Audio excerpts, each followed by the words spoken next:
ఇంత ఈజీగా ప్రజాధనాన్ని దుర్వినియోగం చేసి దోచుకొని తప్పించుకునే ప్రయత్నం చేసే పరిస్థితి లేదు. నేనేమంటున్నా అంటే ప్రాబ్లం మీకు చెప్తా.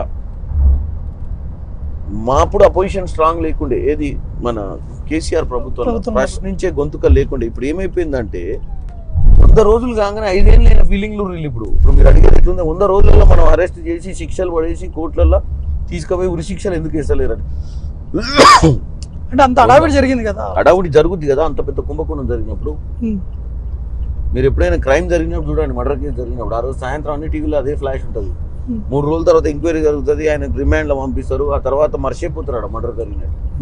సేమ్ అంతకంటే దారుణమైనటువంటి ఆర్థిక కుంభకోణం ఇది. ప్రజలు ఉక్కిరి బిక్కిరి అయిపోయి పేపర్లు గీపర్లు అన్ని దాని మీద కాన్సన్ట్రేట్ చేసినాయి.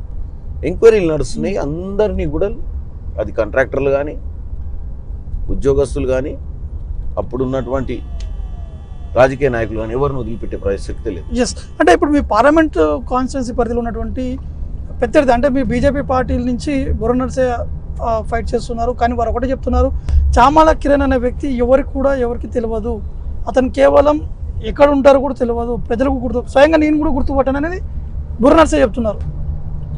బుర్ర నర్సయ్యకు 2014 నుంచి 19 దాకా తెలంగాణ భువనగిరి ప్రజలు అధికారం కట్టిర్రు. మరి ఎంతమంది బీసీ నాయకులను ఆయన మంచి నాయకులుగా తీర్చిదిద్దిర్రు.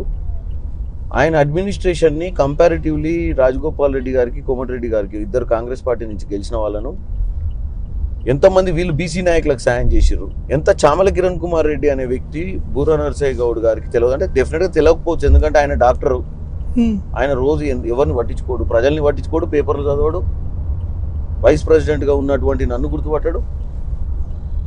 బీఆర్ఎస్ పాలను తరిమి కొట్టే విషయంలో నేను మీడియాను 24/7 చిన్న వీడియోలు చేసుకుంటూ 24 గంటలు నేను ప్రజల మధ్య నుండి రోజు ప్రతి ఒక్కరు మీలాంటి వాళ్ళు కూడా మరి అవన్నీ ఫాలో కాదు. లీడర్ ఎందుకైండు? నాకు అసలు ఈరోజు ఫలానా వ్యక్తి తెలియదు అని చెప్పడం చాలా ఈజీ. ఈరోజు గూగుల్ ఉంది. నేను బుర్ర నర్సయ్య గౌడ్ ఎవరో నాకు బాగా తెలుసు. The worst performer in the parliament. గొప్పగా చెప్తున్నా, నాకు తెలుసు అని చెప్తున్నా, నాకు తెలియదు అని చెప్తలే ఆయన.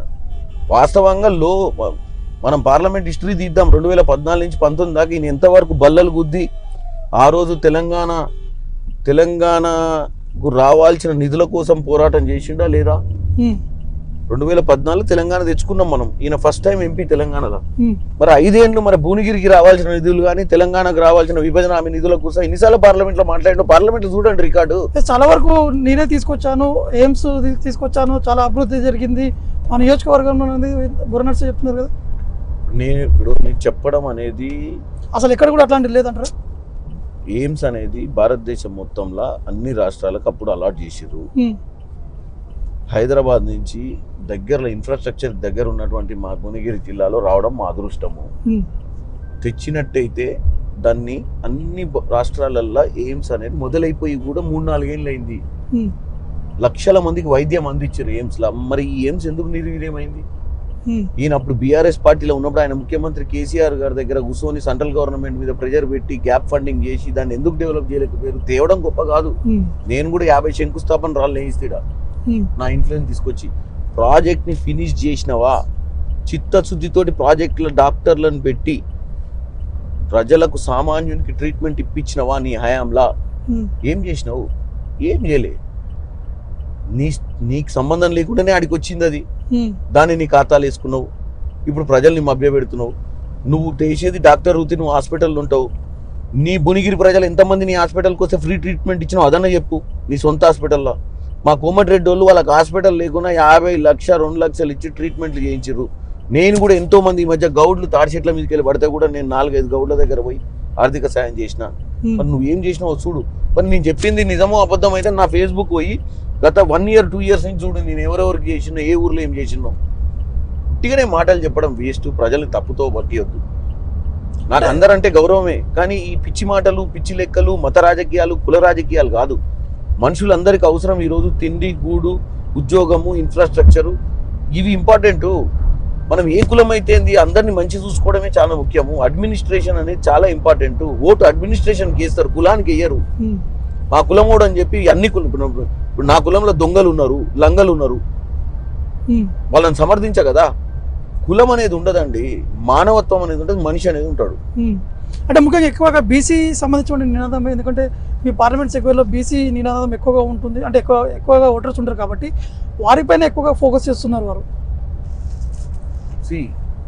ఫోకస్ చేయడం తప్పులేదు, ఫోకస్ చేసినప్పుడు ప్రాపర్ పాయింట్ చెప్పి అడగాలి. నీకు బీఆర్ఎస్ టికెట్ రాకపోతే నువ్వు బీజేపీలకు పోయినవి, మున్గోడు టికెట్ రాకపోతే అయ్యాల మున్గోడు ఎన్నికలకు నిన్ను వాడుకుందామని నిన్ను బీజేపీ వాళ్ళు తీసుకుపోయారు. ఇప్పుడు నువ్వు దేని సిద్ధాంతాల గురించి మాట్లాడుతున్నావు? నువ్వు గతంలో గెలిచింది ఓడిపోయింది బీఆర్ఎస్ నుంచి, ఈ రోజు నీ స్వయం లాభం కోసం నువ్వు మళ్ళీ పార్లమెంట్కి పోవాలని బీజేపీకి పోయినావు. నీ గురించి మాట్లాడేది ఏముంది? ఇప్పుడు నువ్వు ఇలా కులాన్ని అడ్డుకు తీసుకొస్తున్నావు ఎందుకు? నీకు 75,000 ఓట్లే వచ్చినాయి బీజేపీకి మొన్న అసెంబ్లీలో, బీఆర్ఎస్కి 5,50,000 వచ్చేసినాయి. కేవలం నువ్వు బీఆర్ఎస్ ఓట్లను నువ్వు తిరిగి నీ బీఆర్ఎస్ ఓట్లను నీకు దండుకోవడానికి, అవన్నీ నీ సైడ్ తిప్పుకోవడానికి వాళ్ళని కన్ఫ్యూజ్ చేస్తున్నావు. ఒక కులము ఒక మతాన్ని అడ్డు పెట్టుకొని ఈరోజు మా పార్టీలో కూడా గౌడ్లుర్రు, మా పార్టీలో యాదవులుర్రు, మా పార్టీలో పద్మశాలిలుర్రు, మా పార్టీలో మున్నూరు కాపులుర్రు, మా పార్టీలో ముదిరాజులుర్రు, వాళ్ళందరూ కాంగ్రెస్ పార్టీలో సర్పంచ్లుర్రు, ఎంపీటీసీలుర్రు, జెడ్పీటీసీలుర్రు, మున్సిపల్ కౌన్సిలర్లుర్రు. ఏం మాట్లాడుతున్నారు మీరు? కులమని కాదు, పరిస్థితులను బట్టి పార్టీలు కొన్ని నిర్ణయాలు తీసుకుంటాయి. ప్రజలకు అవసరమైనటువంటి పనులు చేయాల్సిన భాగ్యము ప్రజలు ఓట్లు వేసినాక నాయకులకు ఉంటుంది. నువ్వు గౌడ్లకే న్యాయం చేస్తావా? ఇంకా వేరే కులానికి చేయవా? మరి వేరే కులాల ఓట్లు వద్దా నీకు? నేను అట్లా అంటలేను. నేను కులం గురించే మాట్లాడా, నేను డెవలప్మెంట్ గురించే మాట్లాడతా. నేను ఎవరికైనా కూడా అభివృద్ధి కావాలి కదా, మెయిన్ అందరి ఫోకస్ కులం గురించి. నేను నాకు దళితులైనా నా అన్న తమ్ముళ్ళే, బీసీలైనా నా అన్న తమ్ముళ్ళే, మా అమ్మక్కలే, అమ్మ చెల్లెళ్ళే, మా తాతలే. నేను పనిచేసేది వాళ్ళ కోసం. ఈ వయసులో నాకు అవకాశం ఇస్తే, మీ ఆశీర్వాదంతో నేను పార్లమెంట్కి పోతే, నేను పనిచేస్తేనే ఈ వయసు నుంచి 20 ఏళ్ళు. నేను ఒక్కసారి ఎంపీ అయిపోయి ఏం చేసేది లేదు. ఒకసారి ఎంపీ అయి మంచి చేస్తే తరతరాలు గుర్తుపెట్టుకుంటారు. ప్లస్ మీ అందరు కూడా గర్విస్తారు మంచోని గెలిపించుకున్నామని. నన్ను గెలిపించుకున్నాక వీడు అసలు చెప్పింది ఏంది, చేసింది ఏందని తిట్టే పరిస్థితి ఉంటుంది. నాకు అవసరం లేదు ఆ పరిస్థితి. నేను ఈరోజు స్వచ్ఛందంగా మీ ముందుకు వస్తున్నా, నాకు ఒక ఆలోచనతో వస్తున్నా. రాష్ట్రంలో ముఖ్యమంత్రి రేవంత్ రెడ్డి గారు కూడా ఒక యంగ్ యువకుడు, ఆయన కూడా ముఖ్యమంత్రి అయ్యిండు. మాలాంటి వాళ్ళం అందరం ఆయనతో కలిసి రాష్ట్రాన్ని డెవలప్ చేసుకోవాల్సిన అవసరం ఉంది. మాకు ఒక విజన్ ఉంది, మా ముఖ్యమంత్రికి ఒక విజన్ ఉంది. మా విజన్ ప్రకారం మేము పనిచేస్తాం, మమ్మల్ని నమ్మి ఓటేయమని ప్రజలను అడుగుతున్నాం. ఖచ్చితంగా ఇబ్రాహీంపట్నం నియోజకవర్గంలో కేటీఆర్ పర్యటించినటువంటి సమయంలో ఇబ్రాహీంపట్నం కాన్స్టిట్యున్సీ కావచ్చు, అక్కడ ఉన్నటువంటి చుట్టుపక్కల పరిధిలో ఉన్నటువంటి చాలా వరకు కంపెనీని పెట్టుబడులు తీసుకొచ్చాము, కానీ వీరు వచ్చిన తర్వాత ఆ పెట్టుబడులన్నీ వెనక్కిపోతున్నాయి అనేది అంటున్నారు. అది వాస్తవమేనా? అసలు జరిగింది ఇంకా ఏంటిది అక్కడ?